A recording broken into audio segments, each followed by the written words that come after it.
अवतारी। ग्वालों का झूठा भोजन करा तो भगवान ने ब्रह्मा जी के इस भ्रम को दूर किया है।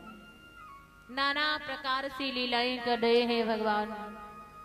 काली डह लीला रचाई है, काली नाग को नाथा है, काली नाग के विष से विषैला हो चुका था, काली देह का जल उसे विष से मुक्त किया है। बोली नागनथैया भगवान की जय हो। काली नाग को नाथ के भगवान बोले काली अब तुम इस काली देह में नहीं रहोगे, यहाँ से रमणक द्वीप पर चले जाना। काली बोला भगवान ये मैं रमणक द्वीप पर गया तो वहां हमें गरुण खा जाएंगे, क्योंकि हमारा और गरुण का बहुत पुराना आपसी बैर है। जरा ध्यान दे, काली नाग का और गरुण का आपस में क्या बैर था। जो नागों की माता है उसका नाम है कद्रो और गरुड़ की माता का नाम है बनिता। ये दोनों आपस में सगी बहनें थी। एक बार दोनों में विवाद हुआ। कद्रू बोली सूर्य भगवान के रथ के घोड़ों का रंग काला है। बनिता बोली नहीं नहीं उन घोड़ों का रंग सफेद है। कद्रू बोली सुन बनिता, यदि घोड़ों का रंग सफेद हुआ तो मैं आजीवन तेरी दासी बनकर रहूंगी, और यदि उन घोड़ों का रंग काला हुआ तो तुझे आजीवन मेरी दासी बनकर रहना पड़ेगा। बनिता बोली ठीक है। संध्या के समय नाग लौट कर आए, सर्प लौट कर आए। कद्रू ने ये बात उन सर्पों को बताई, नागों को बताई। नाग बोले माँ ये तुमने क्या प्रतिज्ञा कर दी, ये शर्त तुम हार गई माँ, क्योंकि वो उन घोड़ों का रंग सफेद है। अब तुम्हें आजीवन बनिता की दासी बनकर रहना पड़ेगा। कद्रू बोली मैं दासी बनकर रहूं, फिर तुम कब मेरे काम आओगे। अरे जाओ घोड़ों की पूंछ में लिपट जाओ, जिससे पीछे से देखने में वो घोड़े काले लगने लगे। सर्प बोले माँ तू छल करने की बात कर रही है। अरे मैं ये छल नहीं करूंगा। कद्रू बोली मूर्खो तुम बात नहीं मान रहे हो। जाओ मैं तुम्हें श्राप दे रही हो कि तुम सभी जल करके भस्म हो जाओगे। सर्पों ने देखा माँ ने श्राप दे दिया। सर्प घोड़ों की पूंछ में लिपट गए, जिससे पीछे से देखने में घोड़े काले लगने लगे। बनिता कद्रू की दासी बनकर रहने लगी। एक बार गरुड़ ने नागों से कहा भाइयों अपना जो चाहो वो एक काम मुझसे करवा लो, किंतु मेरी माँ को दासी भाव से छुटकारा दिलवाओ। अब सर्पों ने मन में विचार किया हमारी माँ ने श्राप दे दिया कि हम सब जलकर भस्म हो जाएंगे, तो क्यों ना गरुड़ से स्वर्ग से अमृत का कलश मंगवा लिया जाए, अमृत पीकर हम अमर तब भी हो जाएंगे। सर्प बोले हाँ गरुड़ तुम्हारी माँ को दासी भाव से छुटकारा मिल जाएगा, किंतु कब, जब तुम मुझे स्वर्ग से अमृत का कलश ला कर दो। गरुड़ गए अमृत कलश लेने, इंद्र रोकने लगे।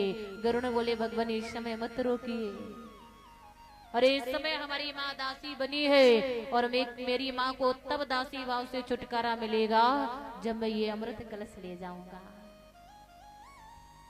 हाँ मैं आपको एक उपाय बता रहा हूँ, जैसे ही मैं ये अमृत कलश ले जाकर पृथ्वी पर रखूं आप इसे तुरंत उठा कर ले आना, किंतु इस समय आप कलश ले जाने दो।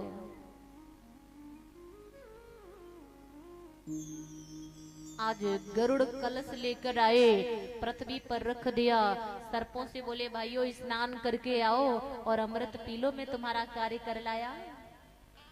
सर्प स्नान करने चले, इतने में इंद्र आए और वो कलश ले जाने लगे।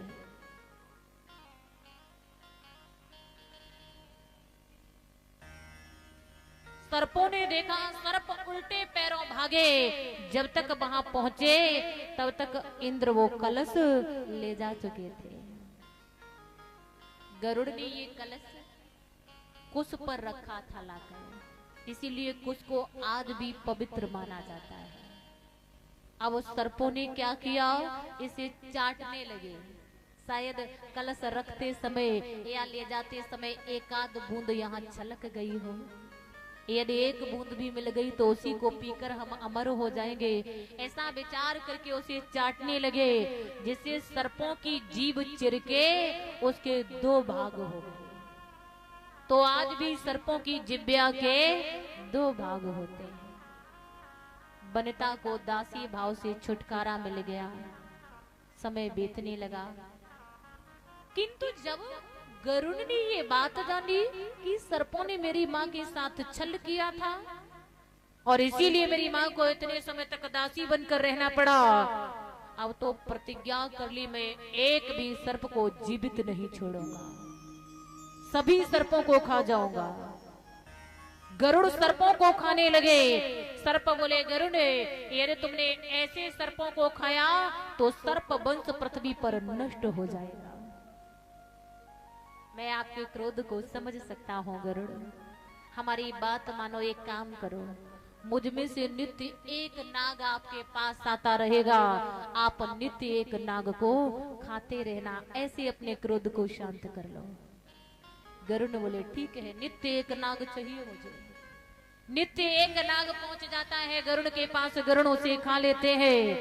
जब इस काली नाग का नंबर आया तो ये रात के समय ही काली देह के लिए प्रस्थान कर गया।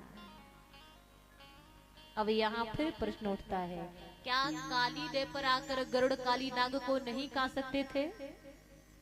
तो गरुड़ काली देह पर नहीं आते थे। क्यों नहीं आते थे? गरुड़ को श्राप लगा हुआ था। किसका श्राप लगा हुआ था? शौभरी ऋषि का श्राप। शौभरी ऋषि ने कब श्राप दिया? एक बार शौभरी ऋषि काली देह पर तपस्या कर रहे थे। ब्रह्मा जी ने गरुड़ से कहा, गरुड़ शौभरी ऋषि की समाधि खुलवाओ। गरुड़ ने क्या किया?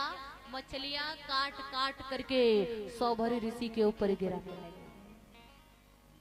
शौभरी ऋषि की समाधि खुली, देखा, मन में विचार किया, शायद गरुड़ मछलियां खा रहे हैं। शौभरी ऋषि ने श्राप दे दिया, मूर्ख, यदि आज के बाद तू काली देह पर आया तो तू यहीं जलकर भस्म हो जाएगा। गरुड़ को ये श्राप लगा था, इसलिए गरुड़ काली देह पर नहीं जाते थे। ये बात मात्र काली नाग को ही मालूम थी, इसीलिए काली नाग काली देह के लिए चला गया। आज जब भगवान ने रमणक द्वीप पर जाने के लिए कहा, काली नाग कह रहा, प्रभु हमारा गरुड़ का बैर है, यदि मैं रमणक द्वीप पर गया तो वहां हमें गरुड़ खा लेंगे। भगवान बोले, नहीं नहीं काले, तुम्हारे सिर पर हमारा पग चिन्ह है, इसलिए वो गरुड़ तुम्हें नहीं खाएंगे, तुम यहाँ से चले जाओ। काली नाग वहां से रमणक द्वीप के लिए प्रस्थान कर गया। बोली नाग नथैया भगवान की जय हो। तो बड़े भाव से मिलकर सब हरिनाम संकीर्तन करे। उसके बाद आगे की कथा होगी। तालियों की सेवा करते हुए सबको बोलना है, हो मने भूल मती जइयो राधा रानी के चरण, मने भूल मती जइयो रानी के चरण, मन भूल मती जइयो राधा रानी के चरण, मन भूल मती जइयो राधे रानी के चरण, राधे रानी के चरण, महारानी के चरण, राधा रानी के चरण, महारानी के चरण, माँ के ठाकुर की माँ की ठाकुर रानी के चरण,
उठाओ दोनों हाथ ऊपर की ओर। कितने भक्त हैं जिन्हें भगवान ने दो दो हाथ देकर दुनिया में भेजा है।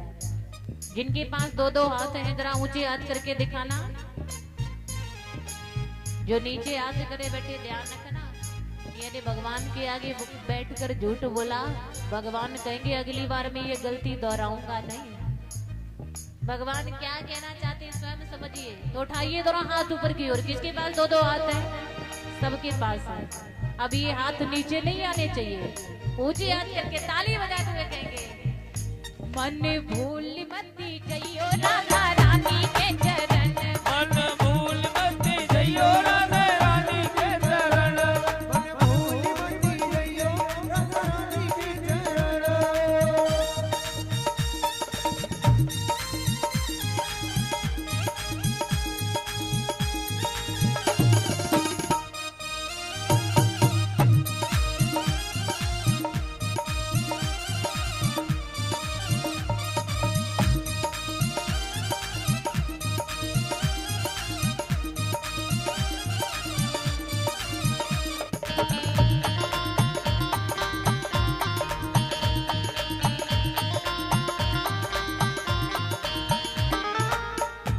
भक्त प्रेम ने बखानी जाकी मैं मारस खानी।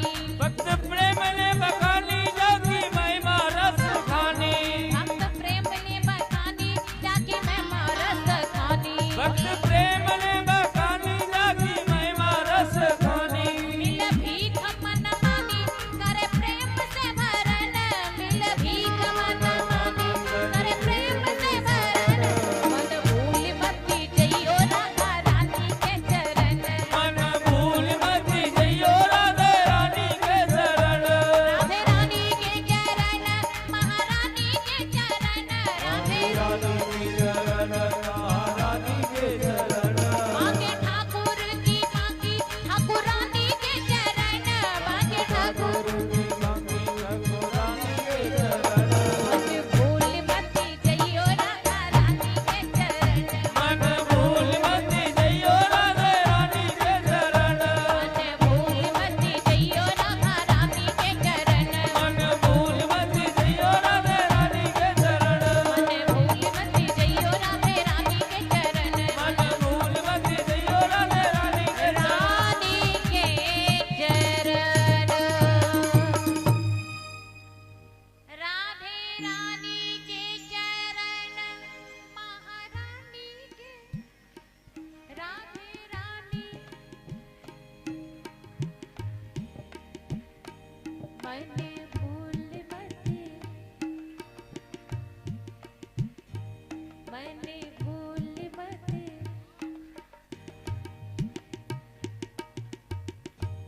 आपने बड़े भाव से कीर्तन किया, इस स्थान को वृंदावन के समान बना दिया। आपकी इस भावना को नमन। पहले दान दाताओं की सूची सुने जिन्होंने इस कथा को सफल बनाने के लिए इस कथा में सहयोग किया है। उन सभी के नाम सुने, उसके बाद कथा की ओर चलेंगे। हेलो, श्री राधे। आज के दानदाताओं की सूची है। 100 रुपये हरिराम गोस्वामी हलवाई अयोध्यपुरा। 205 रुपये रणधौर सिंह नरवरिया सोनेलाल का पुरा। 100 रुपये लालजी सिंह यादव यादवन की ठार कोसड़। 500 रुपये सत्येंद्र सिंह यादव गोहरा रोगन सिंह के समधी। 100 रुपये श्याम बाबू सोनेलाल का पुरा। 100 रुपये सुदामालाल सोनेलाल का पुरा। 100 रुपये हाकिम सिंह अयोध्यपुरा। 100 रुपये बनवारी लाल अयोध्यपुरा। 200 रुपये रामदत्त टिकैत रमा। 500 रुपये उदय सिंह नरवरिया सोनेलाल का पुरा। 100 रुपये सितंबर सिंह यादव करचुलियाई रमा।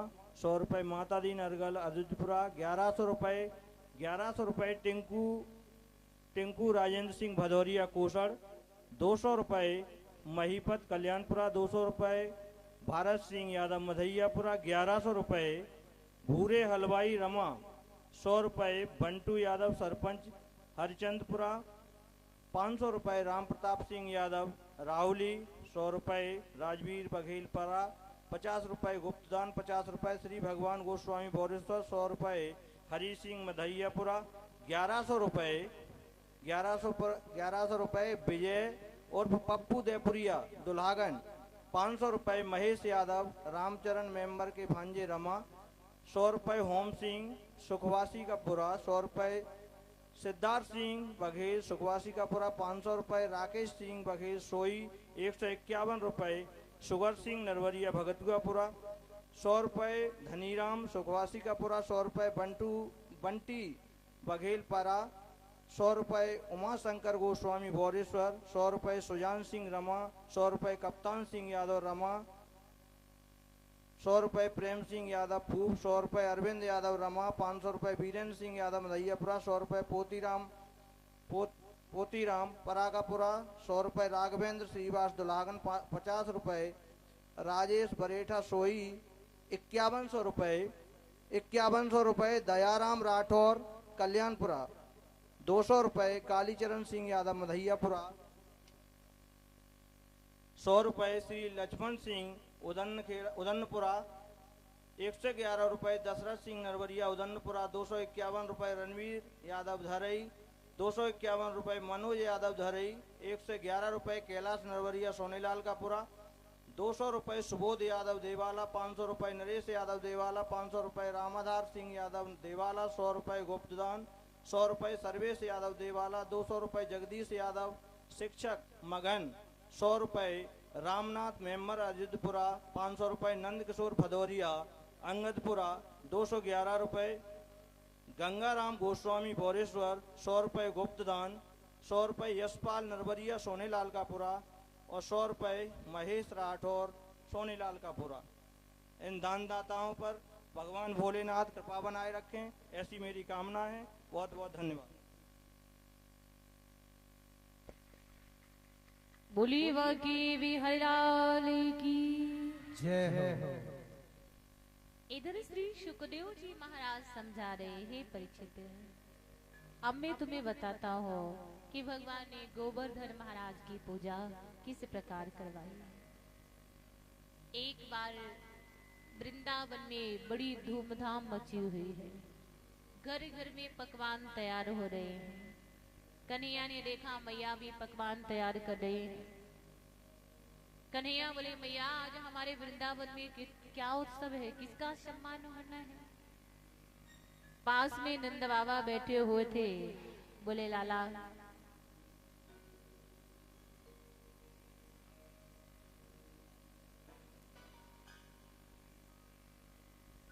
और ये भाई निशान माल्यार्पण करके सम्मानित कर रहे हैं।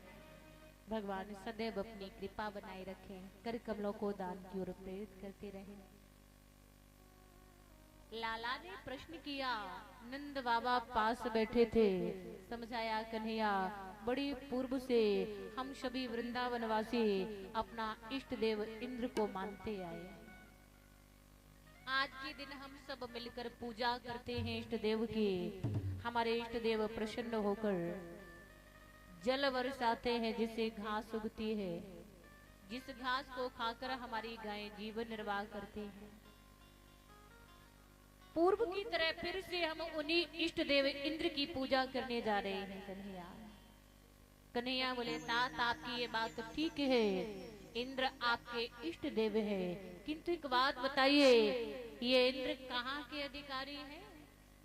थोड़ा सा यज्ञ तप होम किया, इन्हें इंद्रासन मिल गया, इसमें मूर्खता तो हमारी है जो हम सब ने इन्हें अपना इष्ट स्वीकार कर लिया। आप हमें ये बताइए इंद्र हमें क्या देंगे? जो दूसरों के सहारे पर स्वयं हो वो हमें क्या सहारा देगा? इसलिए तात आप हमारी बात माने।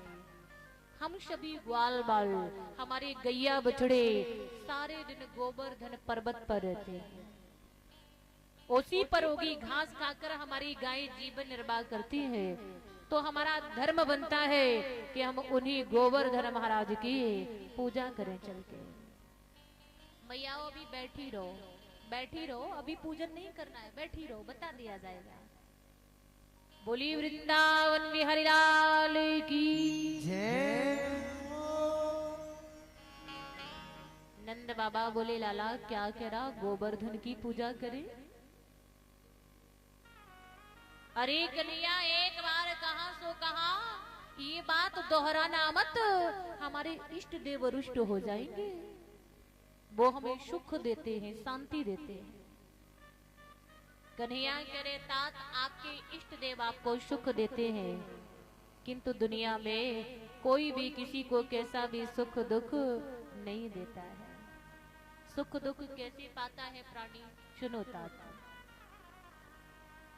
कर्मणा जायते जंतु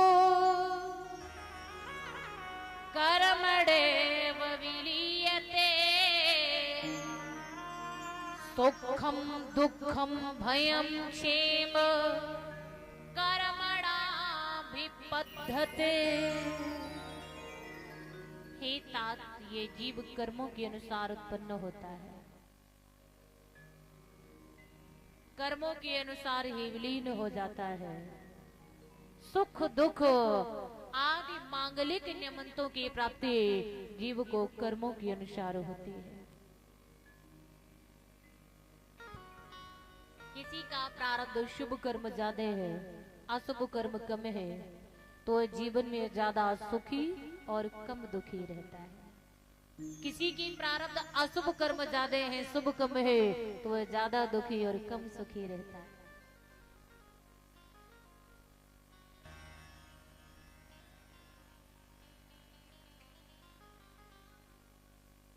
और ये श्रीमान रमाकांत जी उदयपुर से ये माला अर्पण करके सम्मानित कर रहे हैं। भगवान ऐसी अन्न धन की प्राप्ति कराए, इसी प्रकार से ये दान पुण्य करते रहे। बोलिए गोविंद भगवान की जय हो।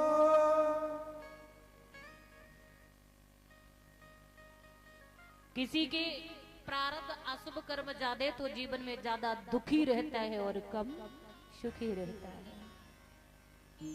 कोई यहाँ किसी को कैसा भी सुख दुख नहीं देता। जैसे भगवान राम वन के लिए जा रहे तो एक बट वृक्ष के नीचे विश्राम कर रहे हैं। निषाद राज गोह लक्ष्मण जी पहरे पर लगे हैं। गोह बोला, भैया लक्ष्मण, माता कैकेयी तो बड़ी कुटिलनी है, बड़ी कुटिलनी है, जिसने प्रभु राम को वन के दुखों के लिए भेज दिया। लक्ष्मण जी बोले, नहीं नहीं भैया, इसमें माता का दोष नहीं है। बोले लखन मधुर मृदुवानी ज्ञान बैरागी भगति रस सानी कोहि न कहूँ सुख दुख करता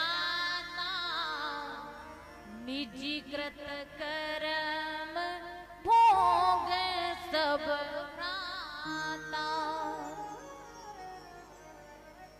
भैया यहाँ कोई किसी को कैसा भी सुख दुख नहीं दे रहा। सुख दुख पानी पाता है कर्मों के अनुसार। जोग वियोग भोग भल मंदा हित अनहित मध्यम भ्रम मंदा। जन्म मरण जहाँ लगी जग जालू संपत्ति विपत्ति कर्म और कालू। भैया इसमें किसी का दोष नहीं है। यहाँ सुख दुख प्राणी कर्मों से पाता है। जैसे माता कौशल्या चित्रकूट में कह रही है, कौशल्या कहीं दोष न काहू कर्म विबस दुख सुख क्षति लाहू।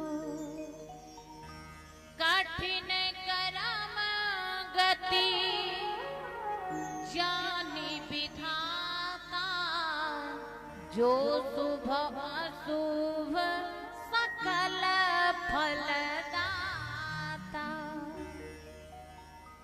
माता कौशल्या चित्रकूट में कह रही, इसमें किसी का दोष नहीं है। कौशल्या कहे दोष न काहू, कर्म विवश दुख सुख क्षति लाभ। सुख दुख हानि लाभ ये कर्म के अधीन है।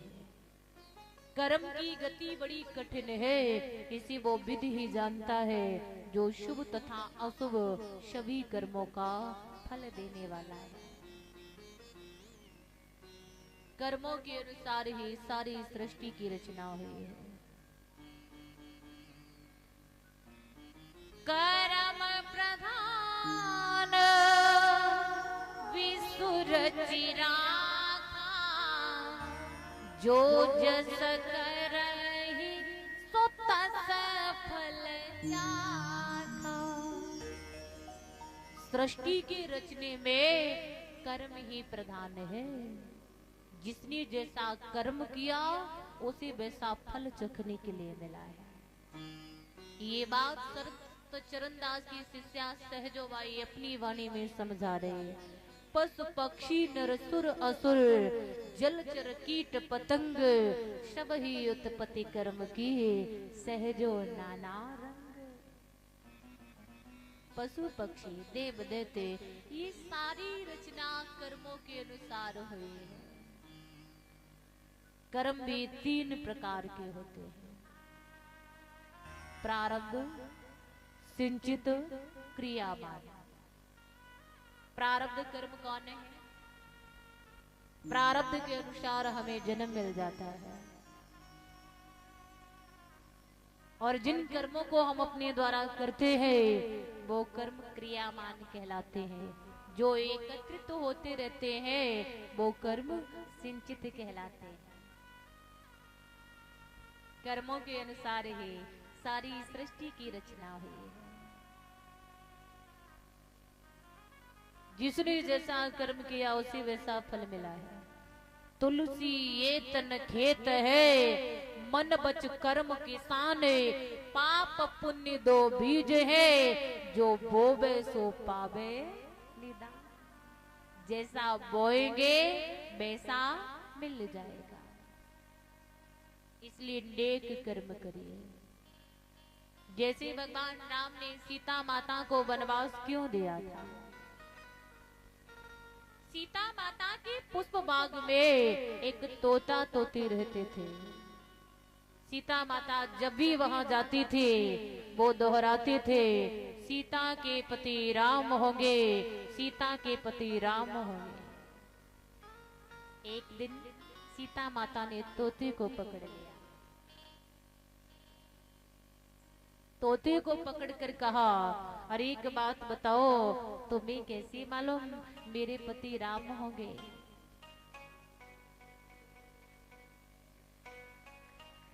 और ये श्रीमान सुदेश यादव जी ये माल्यार्पण करके भेंट देकर सम्मानित कर रहे हैं। भगवान सदैव कृपा बनाए, मनोवांछित फल की प्राप्ति कराते रहे। आज तोता बार बार दोहराता था, सीता के पति राम होंगे, सीता के पति राम होंगे। एक दिन सीता माता ने तोते को पकड़ लिया। अरे मुझे बता, तुझे कैसे मालूम मेरे पति राम होंगे? तोता बोला, सीते, जिस समय ऋषि वाल्मीकि रामायण लिख रहे थे उस समय उन्होंने अपने मुख से ये शब्द उच्चारण किया था जिसे मैं दोहरा रहा हूं। सीता माता बोली, जिसे तू यहाँ दोहरा रहा है ना, चल इसे हमारे महलों में दोहराना। तोता बोला, नहीं नहीं सीते, महलों में मत ले जाओ, हमारी तोती गर्भवती है, ये हमारे बिना जीवित नहीं रह सकेगी, इसका अंत हो जाएगा। सीता जी ने तोते के एक भी वचन को नहीं माना, उसे लेकर महलों में आई। उधर उस तोती ने अपने प्राणों को त्यागा और कहा कि जिस प्रकार गर्भावस्था में तूने मुझे मेरे पति से बिछोड़ा है, ऐसे ही गर्भावस्था में तुझे भी तेरे पति से बिछड़ना पड़ेगा। इसीलिए भगवान राम ने सीता माता को वनवास दिया था। जो कर्म करेंगे वो फल मिलेगा। जैसे पितामह भीष्म जिन्हें इच्छा मृत्यु का वरदान प्राप्त था। इच्छा मृत्यु यानी जब चाहो तब मर जाओ, और इच्छा मृत्यु का वरदान प्राप्त होते हुए भी इतने समय तक बाणों की सैया पर क्यों सोना पड़ा। ये बात पितामह भगवान कन्हैया से पूछ रहे, माधव मुझे मेरे 7 जन्मों तक की 100 जन्मों तक की याद है कि मैंने इतना बुरा कोई कर्म नहीं किया जिसका मुझे इतना गाढ़ा दंड मिले। फिर भी एक बात बताइए, मुझे इतने समय तक बाणों की सैया पर क्यों सोना पड़ा। भगवान बोले, पितामह 100 जन्मों से पीछे देखो। पितामह बोले, माधव 100 जन्मों से पीछे देखने की शक्ति नहीं है। भगवान ने शक्ति दे। पितामह देखने लगे। क्या देखा, जब अपने 105 जन्म पर पहुंचे, देख रहे इस जन्म में भी एक राजा है, रथ पर सवार होकर जा रहे हैं। रास्ते में रथ की लीक पर एक 2 मुख वाला सर्प पड़ा था। इसे बचाने के लिए पितामह ने बाण की नोक से उटकाया, जो कि अनजाने में बेरिया के झांकरों पर गिरा जाकर, और इस सर्प की काफी समय में मृत्यु हुई। इसी कारण पितामह को इच्छा मृत्यु का वरदान प्राप्त होते हुए भी इतने समय तक बाणों की सैया पर सोना पड़ा। जो कर्म करेंगे वो फल मिलेगा। जैसे एक बार एक राजा के नगर में चोरी हो गई। चोर सारा सामान लेकर भागने लगे। पीछे पीछे राजा के सैनिक भागने लगे। आगे बढ़कर चोरों ने क्या देखा कि सैनिक पीछा ही नहीं छोड़ रहे। आगे मांडव ऋषि की कुटिया थी। चोरों ने सारा सामान छोड़ा, स्वयं वहां से भाग निकले। सैनिक वहां पहुंचे, देखा ऋषि समाधि में लीन है, सारा सामान वहीं पड़ा है। सैनिकों ने सोचा शायद यही चोर है। अरे जब इसने देखा हम सबने इसका पीछा नहीं छोड़ा, तो हमसे पीछा छुड़वाने के लिए इसने ढोंग रचाया। एक सैनिक ने लात मारी, मूर्ख ये ढोंग रचाने से बचाव नहीं होगा, चल मेरे साथ राजा के पास चल, तब तुझे मालूम पड़ेगा चोरी करने का क्या दंड मिलता है। मांडव ऋषि राजा के पास आए। राजा ने मांडव ऋषि को सूली पर चढ़ा दिया। एक रात तक मांडव ऋषि सूली पर चढ़े रहे, किंतु ऋषि का कुछ नहीं बिगड़ा। सुबह होते ही राजा ने उतार लिया, ऋषिवर मुझे क्षमा करना, मैं आपको पहचान नहीं पाया। मांडव ऋषि बोले, राजा मैं तुझसे कुछ नहीं कहूंगा, किंतु यमराज से जाकर अवश्य पूछूंगा मैंने इतना बुरा कौन सा कर्म किया था जिसकी यमराज ने इतनी गाड़ी सजा दिलवाई मुझे। मांडव ऋषि सशरीर यमराज के पास पहुंचे। यमराज मुझे जल्दी बताओ, मेरे किस कर्म के कारण तुमने मुझे सूली दिलवाई। यमराज बोले, ऋषिवर शांति से स्थान ग्रहण करिए, क्योंकि हमारे यहाँ सदा न्याय होता है, कभी अन्याय नहीं होता। सुनो ऋषिवर, आपने बाल्यावस्था में एक पतंगे के परों में उसकी नोक चुबा दी थी, जिस कारण आपको सूली पर चढ़ना पड़ा है। इतना बड़ा तपस्वी ऋषि और कितना सा कर्म, बचपन में उसकी नोक पतंगे के परों में चुबा देने से सूली पर चढ़ना पड़ा। क्या आज हम कर्म करते समय विचार करते हैं कि फल भी भोगना पड़ेगा? नहीं सोचते। और जब फल भोगना पड़ता है, उसका दंड मिलता, तब क्या होता है? तब रोते हैं। यदि कर्म करते समय ही विचार कर लिया जाए कि इसका दंड भी भोगना पड़ेगा, तो फिर बाद में रोना नहीं पड़ेगा। मांडव ऋषि यमराज से बोले, सुनो यमराज, पहले तो जिस समय जीव बाल्यावस्था में होगा, उस समय का किया पाप कोई पाप नहीं कहलाएगा, क्योंकि उस समय यह जीव नासमझ होता है। और तुमने मेरे छोटे से कर्म के कारण मुझे सूली दिलवाई है, तो जाओ यमराज, मैं तुम्हें श्राप दे रहा हूँ कि तुम मृत लोक में एक शूद्र के यहाँ जाकर जन्म लो। तो वही यमराज मृत लोक में भगवान के प्रिय भक्त विदुर जी बने आकर। यमराज विदुर जी बने आकर, याद रखना जो कर्म करेंगे वो फल अवश्य मिलेगा, इसलिए नेक कर्म करिए। कितना भी घुमाकर मिले अपने कर्मों का फल स्वयं को ही मिलेगा। जैसे एक बार एक रेस्टोरेंट पर लिखा था, भोजन आप करिए और बिल कौन भरेगा? आपके नाती। भोजन कौन करे? जवाब दीजिए, कौन? हम स्वयं। और बिल कौन भरेगा? नाती। एक व्यक्ति गुजर रहा था, विचार किया ये तो बड़ा अच्छा रेस्टोरेंट है, भोजन स्वयं करो बिल नाती भरेंगे, क्यों ना जाकर भोजन पा लिया जाए। बैठ गया जाकर, वेटर आया मेनू कार्ड लेकर, अब मन में विचार किया बिल तो भरना नहीं है, क्यों ना सारी चीजों को चख कर देखा जाए, थोड़ी थोड़ी ही सही किंतु खाऊंगा सब। अब क्या क्या उस व्यक्ति ने मंगाया ये भी बताओ।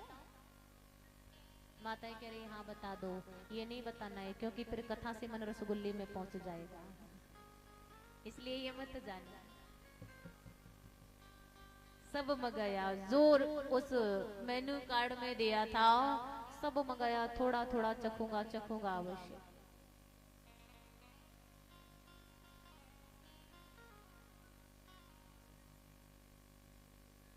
भोजन किया, पानी पीकर चलने को तैयार हुआ, इतने में वेटर आ गया बिल लेकर। मालिक बिल।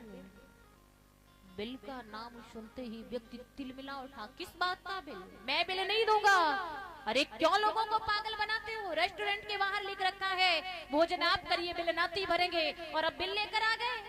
पागल बनाकर लोगों को बिठा लेते, मैं कोई बिल देने वाला नहीं हूँ। वेटर बोला मालिक चिल्लाइए मत, ये बिल आपका नहीं है, ये बिल आपके दादाजी का है।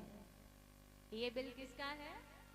आपके दादाजी का। इसे आप भर के जाइए, आपका बिल आपके नाती भरेंगे। याद रखना कितना भी घुमा कर मिले अपने कर्मों का फल स्वयं को मिलेगा। जैसे एक बार एक राहगीर रास्ते से गुजर रहा था, उसने सामने देखा बड़ा सुंदर आम का बाग है, पके आम लगे हुए हैं। अब व्यक्ति की ये आम खाने की इच्छा हुई। आपसे जो प्रश्न करे जाए उनका उत्तर देते चलना। ये आम देखा किसने? हमारे शरीर में देखने का काम कौन करता है? किसने देखे आम? जोर से बोलिए। नेत्रों ने। अब नेत्रों ने ये आम देख तो लिए, किंतु एक बात बताना, क्या नेत्र चलकर वहां तक पहुंच जाएंगे? नहीं पहुंच सकते। वहां तक चलकर कौन गया? व्यासपीठ तक आवाज भी नहीं आ रही, थोड़ा जोर से तो बोलो। व्यासपीठ तक आवाज आई, मैं सुन तो पाऊं। आपने जवाब क्या दिया? चलकर कौन गया? थोड़ा जोर से बोला करो। अब वो पैर वहां तक चलकर पहुंच तो गए, किंतु क्या पैर इस आम को तोड़ सकते हैं? तोड़ा किसने? हाथों ने। हाथों ने ये आम तोड़ तो लिया, किंतु क्या हाथ ये आम चख सकता है? नहीं चख सकता। चखा किसने? अब मुख ने चख तो लिया, किंतु क्या मुख इस आम को रख सकता है? नहीं रख सकता। रखा किसने? जोर से बोलो, किसने? पेट ने। आम देखा नेत्रों ने, चलकर गए पैर, तोड़ा हाथों ने, चखा मुख ने, रखा पेट ने। इतने में बाग वाला आया और पीठ में 4 डंडे जमा दिए। अब एक बात बताना, इस पीठ बेचारी का इस आम के तोड़े जाने में कोई दोष था क्या? था? कोई दोष नहीं। इसने तो न देखा, न चल के गई, न तोड़ा, न चखा, न रखा, और डंडे खाने पड़े पीठ को। एक व्यक्ति वाला भैया लोग कहते हैं अपने कर्मों का फल स्वयं को ही मिलता है। जब अपने कर्मों का फल स्वयं को मिलता है तो एक बात बताओ, इस आम के तोड़े जाने में इस पीठ बेचारी का क्या दोष था जो डंडे से खाने पड़े? उसने जवाब दिया, भैया तेरे प्रश्न में ही तेरे प्रश्न का उत्तर छुपा है, तेरे प्रश्न में ही तेरे प्रश्न का उत्तर है। जब डंडे पड़े पीठ पर तब रोया कौन? जवाब दीजिए, कौन? आंखें, नेत्र। अब बताना, कर्म जहां से प्रारंभ हुआ था फल वहीं आ गया। जब डंडे पड़े पीठ पर तो रोए नेत्र, तो कर्म जहां से प्रारंभ हुआ फल वहीं आ गया। याद रखना, कितना भी घुमाकर मिले अपने कर्मों का फल स्वयं को मिलेगा, इसलिए नेक कर्म करिए। विद्वान कहते नेकी के कर्म कमा जा रे, वो दुनिया से जाने वाले नेक कर्म करते रहो। बोली के वे हरियाली की जय हो। आप सभी से निवेदन है 5 मिनट के लिए सभी शांति बनाकर बैठेंगे। ये छोटा सा बच्चा आपके बीच में कुछ बोलना चाहता है, इसके 2 शब्द सुनिए, उसके बाद कथा में प्रवेश करेंगे। श्री गणेशाय नमः। श्री सरस्वती चरण कमलेभ्यो नमः। मैं अपनी बहन पूजा यादव को प्रणाम करता हूँ। अपने सदगुरुदेव भगवान श्री आचार्य राम भरोसे पारासर को प्रणाम करते हुए मैं अंशु बघेल श्री लखपत सिंह भगत जी का नाती कुछ कहना चाहता हूँ। अगर कुछ भूल हो तो क्षमा करे। मेरा प्रणाम। आदाव देव की गर्भ जननम गोपी ग्रह वर्धनम माया पूतन जीवताप हननम गोवर्धनो धारणम कंसच्चिदन गौरवादि कुंती सुता पालनम एतद श्री भागवत महापुराण कथितम श्री कृष्ण लीलामृतम। मैं बालक हूँ, कहने का सामर्थ्य नहीं है, फिर भी बहन पूजा यादव की कृपा से मैं उनका अभिनंदन करता हूँ। रघुवंशी कुलोत्पन्ना पूजा देवी पंडिता भागवत महापुराण अतिकल्पेज्ञो कृष्ण भक्ति परायण। मैं अपनी वाणी को विराम देते हुए बहन पूजा यादव के चरणों में अर्पित करता हूँ। जय श्री कृष्ण।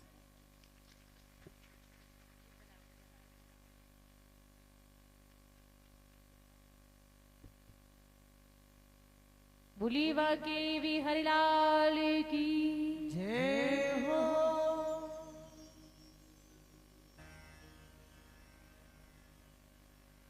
बोलिए गोविंद भगवान की जय हो। आज भगवान बोले, तात आप कह रहे आपके इष्ट देव आपको सुख देते हैं। आपके इष्ट देव आपको सुख नहीं देते हैं, सुख दुख देता है प्राणी को। कर्म जैसे कर्म करता है प्राणी वैसे फल मिलता है। इसलिए ये भ्रम से, जो भ्रम आपके मन में है, इसी मन से निकालो और चलो गोवर्धन महाराज की पूजा के लिए। आज सबने भगवान की बात माने और सब चले हैंगे राज महाराज की पूजा के लिए। आप में से कौन कौन गोवर्धन जाना चाहता है? जिन्हें गोवर्धन जाना, जरा हाथ खड़ा कर देना। माताएं तो जाना चाह रही, किंतु भाई बंधुओं में बहुत कम लोग जाना चाह रहे हैं। और कुछ कुछ माताओं के भी अभी हाथ नीचे थे। आपने ऐसा तो नहीं सोच लिया यहाँ से वहां तक का किराया लगेगा, वो किराया कौन देगा? किराए की चिंता नहीं करनी है आपको। किराया कौन देगा? जो ये कथा की कमेटी है ना, इसने पहले ही हमसे कह दिया गाड़ियों का प्रबंध तो हमने कर लिया है। हमें तो बस भक्तों की संख्या देखनी है, कितने भक्त जाना चाह रहे हैं। जितने भक्त जाना चाहेंगे उतनी गाड़ियों का प्रबंध किया जाए। तो आपका किराया खर्च नहीं होगा, कमेटी लेकर जाएगी आपको। अब उठाओ दोनों हाथ ऊपर की ओर, कौन कौन जाना चाहता है? देखो किराया खर्च ना हो रहा तो सब हाथ खड़े हो गए, किंतु अभी भी कुछ तो ऐसे माँ कंजूस बैठे हैं, उनको किराया ना लगे, उन्हें तो ना जानो, हाथ नीचे करे बैठे। सब चलेंगे गोवर्धन। अब ये मत सोचना कि इसमें सच में गाड़ियों का प्रबंध किया गया होगा। गाड़ियों की आवश्यकता किस यात्रा में पड़ती है? तन की यात्रा में, और हम किसकी यात्रा करने जा रहे हैं? मन की यात्रा। ये कमेटी कौन सी यात्रा हमें कराने जा रही है? मन की यात्रा। तन से सब भागवत पंडाल में रहेंगे और मन से सब चलेंगे गोवर्धन। गोवर्धन तो गए होंगे ना? गए? देखा कैसे नाचते गाते 7 कोस की परिक्रमा पूरी कर लेते हैं भक्त। तो जिन्हें नाचना आता है नाचते हुए चलेंगे, और जिन्हें नहीं नाचना आता दोनों हाथ ऊंचे करके ताली बजाते हुए। याद रखना, जो भगवान के आगे नाच लेते उन्हें फिर दुनिया में नहीं नाचना पड़ता है। चाहते हैं कि दुनिया में ना नाचना पड़े? हाँ या ना? यदि चाहते हो तो भगवान के आगे नाच लो, भाव से सब कीर्तन करेंगे। मैं तो गोवर्धन को जाऊं मेरे वीर नए माने मेरो मनवा। मैं तो गोवर्धन को जाऊं मेरे वीर नए माने मेरो मनवा। मैं तो गोवर्धन को जाऊं मेरे वीर नए माने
बोले बाल बालों, जाओ यमुना जी से जल लेकर आओ, जिसे गिरिराज महाराज को स्नान कराया जाए।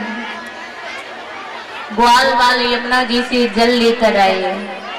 बोले देख कन्हैया, यहाँ से यमुना जी की दूरी काफी है, और जो तेरा भगवान है गिरिराज प्रभु, इसका आकार बड़ा विशाल है। एक बात बता लाला, इतना जल कहाँ तक लाया जाएगा? कन्हैया बोले ग्वाल वालों, तो तुम गिरिराज महाराज का ध्यान करो, जैसे गिरिराज महाराज ही जल की धारा को प्रकट करो। आज सभी ने गिरिराज महाराज का ध्यान किया, उसी समय वहां पर एक जल की धारा प्रकट हुई, जिसे गिरिराज महाराज को स्नान कराया गया और जिसे आज मानसी गंगा के नाम से जाना जाता है। गिरिराज महाराज का स्नान किया गया, जब स्नान कराया, सारा श्रृंगार किया। आज कन्हैया बोले, हे गोपी वालों, नेत्र बंद करके सच्ची मन से ध्यान करो हमारे गिरिराज महाराज का। यदि तुमने सच्ची मन से ध्याया, हमारा गिरिराज प्रभु तुम्हारे सामने प्रकट हो जाएगा, तो तुम उसके साक्षात रूप का पूजन करना। सभी ने कन्हैया का ध्यान किया, उसी समय भगवान ने अपना एक रूप गोवर्धन का धारण किया है। उधर भगवान महावन शैल वेश को धारण किए हैं, इधर मन को हरने वाले मोहन बने हैं। बोले, गोपी वालों, तुमने सच्चे मन से ध्याया है मेरे गिरिराज प्रभु को, हमारा गिरिराज प्रभु प्रकट हुआ, अब तुम इसके साक्षात रूप का पूजन करो। सभी से भगवान पूजन करवाने लगे, एक रूप से पूज रहे हैं, एक रूप से पूजन करवा रहे हैं। जब तक पूजन चला, भाव से सब गुनगुनाएंगे।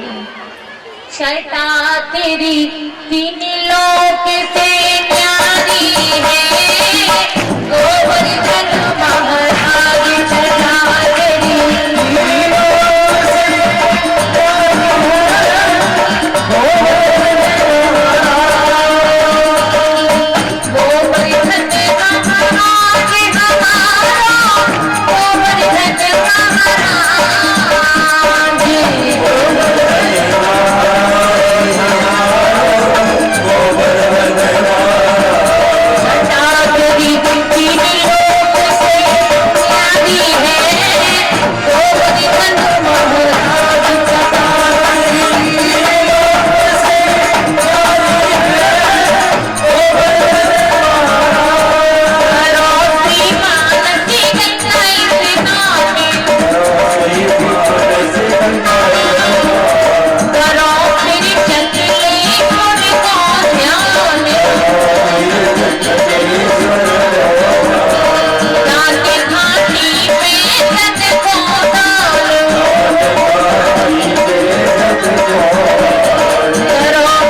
सभी ने बड़े प्रेम से गिरिराज महाराज का पूजन किया। पूजन करके सब वृंदावन आए। इंद्र ने देखा वृंदावन में हमारी पूजा नहीं हुई, अब तो मेघों को भेज दिया है।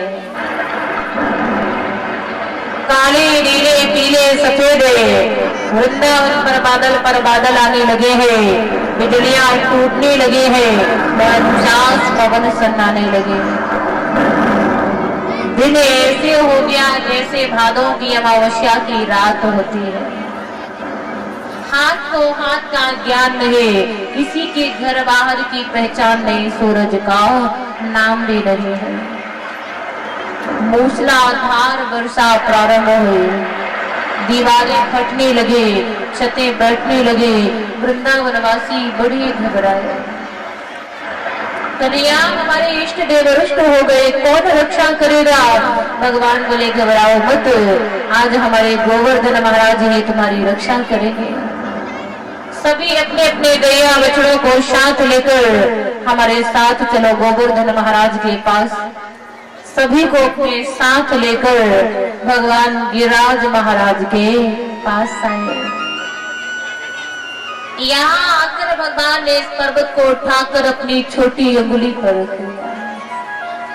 इस समय भगवान की अवस्था 7 वर्ष की थी। मैया ने देखा, अरे ग्वाल वालों, इतना बोझमान पर्वत अकेला हमारा लाला साधे है, तुम खड़े खड़े क्या देख रहे, तुम भी सहारा दो। मैया की बात सुनते ही सब ग्वालों ने लाठी लगा ली। अरे लाला, काफी देर से तू पर्वत को अकेले साधे, तू थक भी तो गया होगा। अच्छा एक काम कर, तू हाथ नीचे कर ले, तब तक हम सब मिलकर इसे साधे। भगवान ने धीरे धीरे उंगली नीचे की, जो जो उंगली नीचे आ रही पर्वत नीचे को आता जा रहा। ग्वाल बाल चिल्लाए, लाला ये मुझसे नहीं साधा जा रहा, इसे साध। कन्हैया ने इस पर्वत को साधा है और इतना गर्म किया, जो भी बूंद आती है पर्वत पे ही जल जाती है। वर्षा होते होते 1 रोज बीता, 2 रोज बीते, 3 रोज बीते, आज 7 रोज बीत गए। 7 दिवस तक इंद्र ने की वर्षा घमासान, कहा मेघने अंत में हो करके हैरान।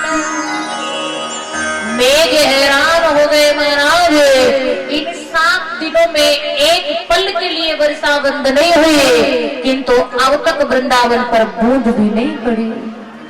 इंद्र ने समझ लिया अवश्य ब्रज में भगवान का अवतार हो चुका है। इंद्र ने जिधाम से आए, दूध से कन्हैया का अभिषेक किया। जिस स्थान पर वो दूध एकत्रित हुआ, उस स्थान को आज सुरभि कुंड नाम से जाना जाता है। क्षमा याचना मांगकर इंद्र निज धाम के लिए प्रस्थान कर गए। भगवान सभी के साथ वापस आए वृंदावन। बोली वृंदावन में हरियाल की जय हो। क्या ध्यान दे, गोवर्धन का अर्थ क्या है? गो माने इंद्रिया, वर्धन माने समर्पण। इंद्रियों का समर्पण ही गोवर्धन पूजा है। इंद्रियों को प्रभु चरणों में समर्पित कर दो। तो अब सभी आरती की ओर चलते हैं। आज की कथा यहीं विश्राम लेती है और कल की कथाओं के बारे में थोड़ा ध्यान दें। कल महारास लीला, भगवान कन्हैया का वृंदावन छोड़कर मथुरा जाना, गोपी विरह, बड़ी सुंदर कथा है जो गोपियां रोई कन्हैया के लिए। मामा कंस का अंत, उद्धव गोपी संवाद। ये उद्धव गोपी संवाद जो है बड़ी सुंदर कथा है। उद्धव जी निर्गुण ज्ञान के पक्ष धरे और गोपियां सगुण प्रेम लक्षणा भक्ति के पक्ष धरे। उद्धव जी ज्ञान की मूर्ति है तो गोपियां प्रेम की ध्वजा है। उद्धव जी का गूढ़ ज्ञान है, गोपियों की सगुण प्रेम लक्षणा भक्ति, ये दोनों ही अपने आप में महत्वपूर्ण है। अभी बैठ जाओ बाबा। बैठ जाओ। कल की कथा जो है परम संत डोंगरे जी महाराज ने ये कथा भागवत रहस्य में भागवत जी का प्राण बताया। कल की कथा जो है भागवत जी का प्राण है। कल कथा का 6वां दिवस है, आप सब आमंत्रित हैं। बड़ी सुंदर कथा होगी, द्वारिका वास और रुक्मणी मंगल की कथा होगी। कल रुक्मणी जी का विवाह होगा भगवान श्री कृष्ण के साथ, जिसमें आप सभी को बड़ी सुंदर सी भगवान श्री कृष्ण और रुक्मणी जी की झांकी का भी दर्शन मिलेगा, लीला दर्शन भी मिलेगा आपको। मैया कल रुक्मणी विवाह में आपको कन्यादान की तैयारी करके आना है। जो श्रद्धा अनुसार जो लाना चाहती हैं, आपकी जो श्रद्धा है वो कन्यादान की तैयारी करके आए। कल भगवान की बारात जाएगी। क्या बारात? कितने हैं जो कल भगवान के बाराती बनेंगे? जरा हाथ खड़ा कर दो। आप सब बाराती बनेंगे? जिनके हाथ नीचे रहे, आपको बारात में नहीं जाना। कल बारात के लिए स्पेशल दावत का प्रबंध हुआ है। जो रोज दावत मिलती थी ना, वो दावत नहीं मिलेगी, कल स्पेशल दावत मिलेगी उसी को जो बाराती बनकर आएंगे। बारातियों के लिए वो दावत नहीं है। कौन कौन है बाराती? जरा हाथ खड़ा करो। स्पेशल दावत की बात है तो सब बाराती बन गए, बाराती कोई ना रहा। अब बाराती जरा ध्यान से सुन लो, कल क्या करना है। कल जिसके पास जो अच्छे वस्त्र है उसको अच्छे से अच्छे वस्त्र धारण करके आना है। जैसे आप बारातों के लिए तैयार होकर जाते हैं ना, वैसे ही कल भगवान के विवाह के लिए तैयार होकर आना बारात के लिए, क्योंकि बारात के लिए हर तरह की गाड़ियों का प्रबंध हुआ है।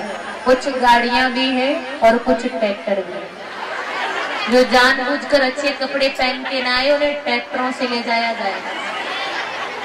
अब बताओ आप किससे जाना चाहोगे बारात में? गाड़ियों से? तो अच्छे वस्त्र धारण करके आना। दावत तो नित्य मिलती ही है, कल स्पेशल दावत का प्रबंध हुआ है। तो ऐसा मत करियो कि घर से भोजन करके ना आओ। सारे दिन बड़ी तालियां बजानी पड़ती हैं, जो खा के आएंगे सब पच जाएगा। आज जो गोवर्धन पूजा में नहीं नाचे, संध्या के समय घर पे जाकर कोई गाना बजाकर खूब नाचने की प्रैक्टिस करके आना। कल भगवान की बारात में सबको नाचना पड़ेगा। सब आमंत्रित है।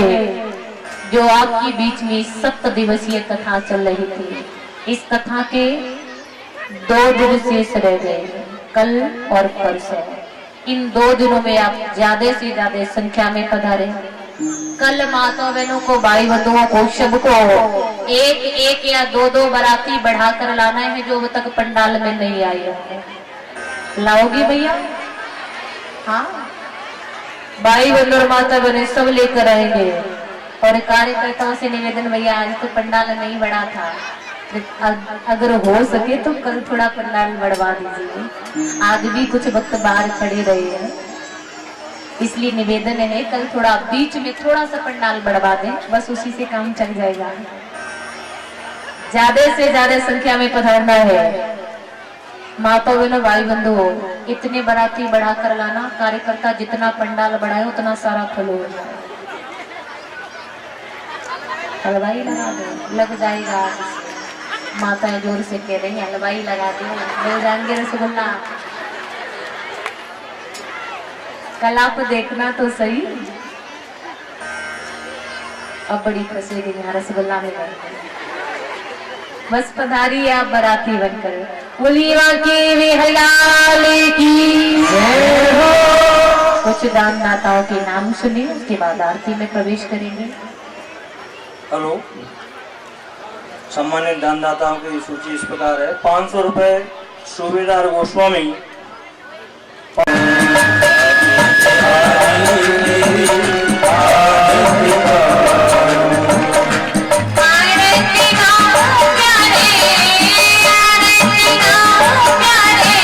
आप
शांतिरापः शांतिरोगदयः शांतिः वनस्पतयः शांतिर्विश्वे देवाः शांतिर्ब्रह्म शांतिः सर्वगुण शांतिः शांतिरेव शांतिः सामा शांतिरेदेहि। ले लो भैया ये थाली पहुंचा दो आरती की, सबको आरती पहुंचवा। ओम हरे ओम यज्ञेन यज्ञमय दंत देवास्तानि धर्माणि प्रथमान्यासन्ना तेहनागम महिमानः सज्जन्ते यत्र पूर्वे शाद्याः सन्ति देवाः। हरिः ओम एकदन्ताय विद्महे वक्रतुण्डाय धीमहि तन्नो दन्ते प्रचोदयात्। हरिः ओम तद्वृखाय विद्महे महादेवाय धीमहि तन्नो श्रीरुद्र प्रचोदयात्। हरिः ओम कात्यायनै च विद्महे कन्याकुमारी च धीमहि तन्नो देवी प्रचोदयात्। हरिः ओम नंदनंदनाय विद्महे यशोदानंदनाय धीमहि तन्नो श्रीकृष्ण प्रचोदयात्। हरिः ओम वृषभानुजायै च विद्महे कृष्णप्रियायै च धीमहि तन्नो श्रीराधा प्रचोदयात्। शेवन्तिकावकुल चम्पक पाटलाब्जै पुण्डाङ्गजाति करवीर रसाल पुष्पै बिल्वप्रवाल तुलसी दल मञ्जरे त्वां पूजयामि जगदीश्वर मे प्रसीद। नाना सुगन्ध पुष्पाणि यथा कालोद्भवानि च पुष्पाञ्जलिर्मया दत्ता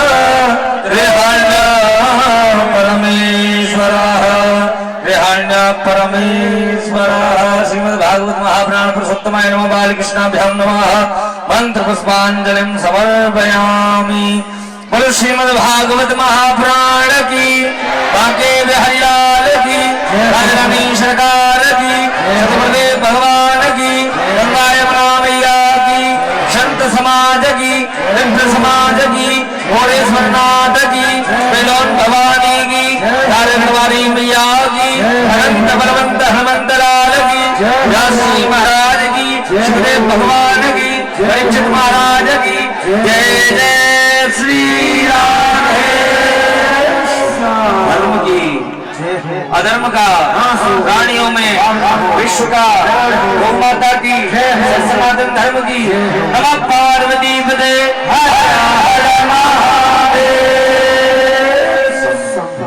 सभी भक्त आरती ले। इन 7 दिनों में एक पल के लिए वर्षा बंद नहीं हुई, किंतु अब तक वृंदावन पर बूंद भी नहीं पड़ी। इंद्र ने समझ लिया अवश्य ब्रज में भगवान का अवतार हो चुका है। इंद्र ने धाम से आए दूध से कन्या का अभिषेक किया। जिस स्थान पर वो दूध एकत्रित हुआ उस स्थान को आज सुरभि कुंड नाम से जाना जाता है। क्षमा याचना मांगकर इंद्र निज धाम के लिए प्रस्थान कर गए।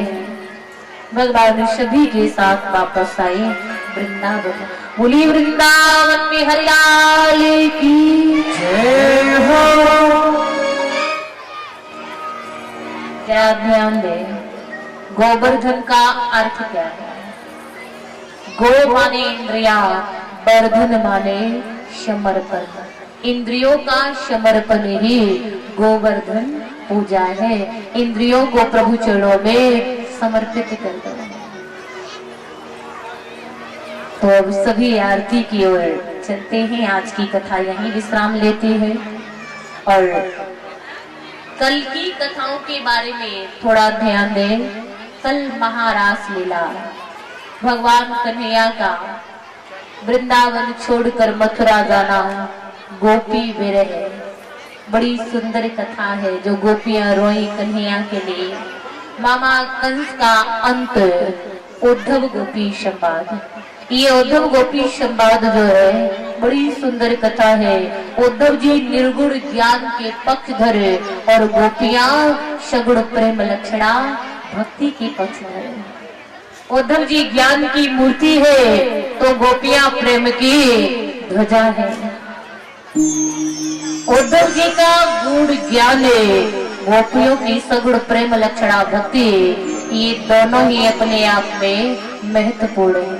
अभी बैठ जाओ बाबा, बैठ जाओ। कल की कथा जो है परम संत डोंगरे जी महाराज ने ये कथा भागवत रहस्य में भागवत जी का प्राण बताया। कल की कथा जो है भागवत जी का प्राण है। कल कथा का षष्ठम दिवस है, आप सब आमंत्रित हैं। बड़ी सुंदर कथा होगी, द्वारिका वास और रुक्मणी मंगल की कथा होगी। कल रुक्मणी जी का विवाह होगा भगवान श्री कृष्ण के साथ, जिसमें आप सभी को बड़ी सुंदर सी भगवान श्री कृष्ण और रुक्मणी जी की झांकी का भी दर्शन मिलेगा, लीला दर्शन भी मिलेगा आपको। मैया कल रुक्मणी विवाह में आपको कन्यादान की तैयारी करके आना है। जो श्रद्धा अनुसार जो लाना चाहती हैं, आपकी जो श्रद्धा है वो कन्यादान की तैयारी करके आए। कल भगवान की बारात जाएगी। क्या बारात? कितने हैं जो कल भगवान के बाराती बनेंगे? जरा हाथ खड़ा कर दो। आप सब बाराती बनेंगे? जिनके हाथ नीचे गए, आपको बारात में नहीं जाना। कल बारात के लिए स्पेशल दावत का प्रबंध हुआ है।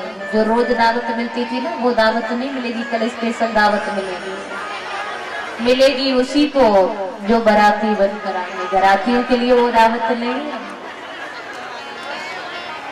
कौन कौन है बाराती? जरा हाथ खड़ा करो।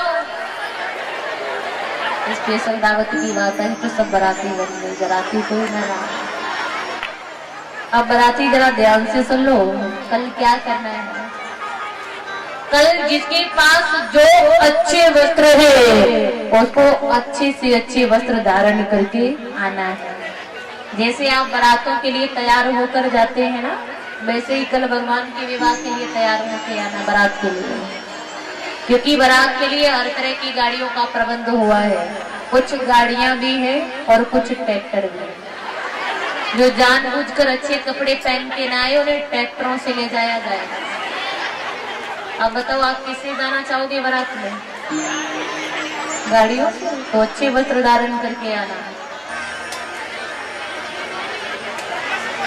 दावत तो नित्य मिलती ही है, कल स्पेशल दावत का प्रबंध हुआ है। तो ऐसा मत करियो कि घर से भोजन करके ना आओ। सारे दिन बड़ी तालियां बजानी पड़ती हैं, जो खा के आएंगे सब पच जाएगा। आज जो गोवर्धन पूजा में नहीं नाचे, संध्या के समय घर पे जाकर कोई गाना बजाकर खूब नाचने की प्रैक्टिस करके आना। कल भगवान की बारात में सबको नाचना पड़ेगा। सब आमंत्रित है। जो आपकी बीच में 7 दिवसीय कथा चल रही थी, इस कथा के 2 दिन शेष रह गए, कल और परसों। इन 2 दिनों में आप ज्यादा से ज्यादा संख्या में पधारे। कल माता बहनों को, भाई बंधुओं को, सबको एक या 2 बाराती बढ़ाकर लाना है जो अब तक पंडाल में नहीं आई है। लाओगी भैया? हाँ, भाई बंधु और माता बहने सब लेकर आएंगे। और कार्यकर्ताओं से निवेदन, भैया आज तो पंडाल नहीं बढ़ा था, अगर हो सके तो कल थोड़ा पंडाल बढ़वा दीजिए। आज भी कुछ वक्त बाहर खड़े रहे हैं, इसलिए निवेदन है कल थोड़ा बीच में थोड़ा सा पंडाल बढ़वा दें, बस उसी से काम चल जाएगा। ज्यादा से ज्यादा संख्या में पधारना है। माता बहनों, भाई बंधु, इतने बाराती बढ़ा कर लाना। कार्यकर्ता जितना पंडाल बढ़ाए उतना सारा फल हो जाए। हलवाई लगा दो, लग जाएगा। माता जोर से कह रही है हलवाई लगा दो, ले जाएंगे रसगुल्ला। कल आप देखना तो सही, अब बड़ी प्रसिद्ध है रसगुल्ला में बस पधारी आप बाराती बनकर। बोलिए की विहलाले की जय हो। कुछ दानदाताओं के नाम सुनिए, उसके बाद आरती में प्रवेश करेंगे। हेलो, सम्मानित दानदाताओं की सूची इस प्रकार है। 500 रुपए सूबेदार गोस्वामी,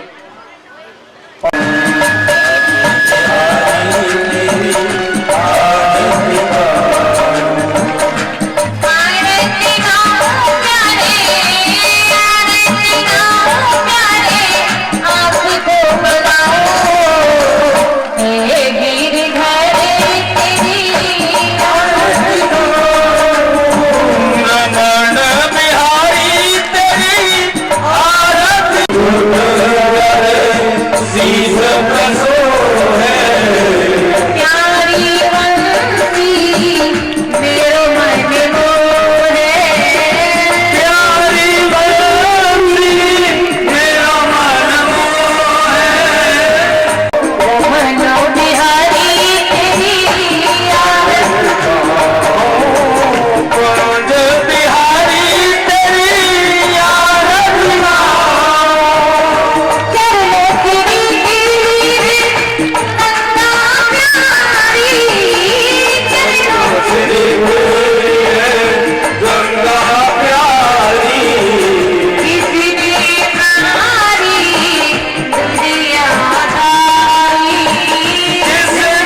शांतिरापः शांतिरोगदयः शांतिः वनस्पतयः शान्तिर्विश्वे देवाः शान्तिर्ब्रह्म शान्तिः सर्वगुण शान्तिः शान्तिरेव शान्तिः सामा शान्तिरेदेः।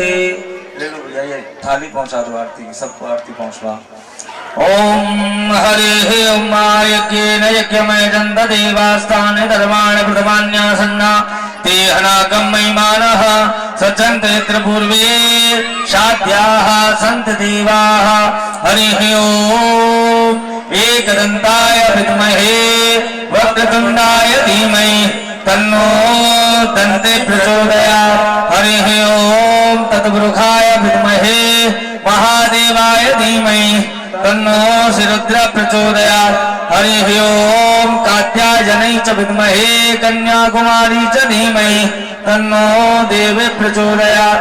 हरिः ओम नन्दनन्दनाय विद्महे यशोदानन्दनाय धीमहि तन्नो श्रीकृष्ण प्रचोदयात्। हरिः ओम वृषभानुजायै च विद्महे कृष्णप्रियायै च धीमहि तन्नो श्रीराधा प्रचोदयात्। शेवन्तिकावकुल चम्पक पाटलाब्जै पुण्डाङ्गजाति करवीर रसाल पुष्पै बिल्व प्रवाल तुलसी दल मञ्जरे त्वां पूजयामि जगदीश्वर मे प्रसीद। नाना सुगन्ध पुष्पाणि यथा कालोद्भवानि च पुष्पाञ्जलिर्मया दत्ता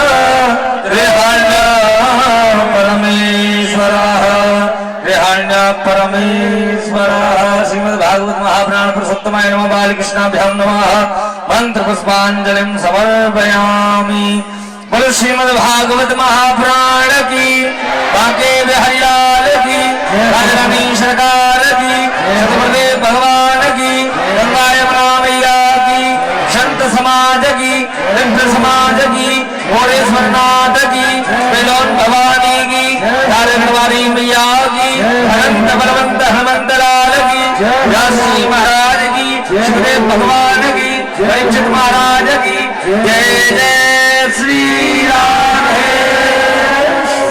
धर्म की अधर्म का प्राणियों में विश्व का गौ माता की सनातन धर्म की नमः।